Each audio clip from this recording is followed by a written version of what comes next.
How to change language on Viber app. Hey everyone, welcome back to the channel. In today's video, I'm going to show you how you can change language in Viber app. So now without further ado, let's get started. So first thing first, open the Viber app on your phone. And here, make sure that you are logged in with your account.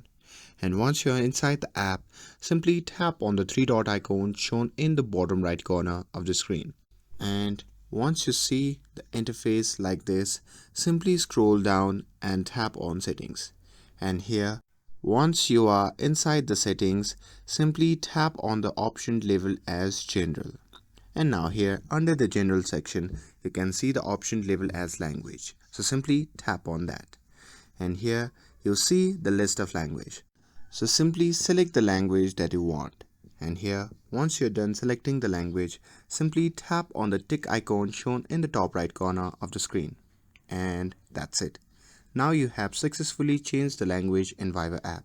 With this, if you found this video helpful, then don't forget to like, share and subscribe to get updated for more videos. Thanks for watching and I'll see you in the next video.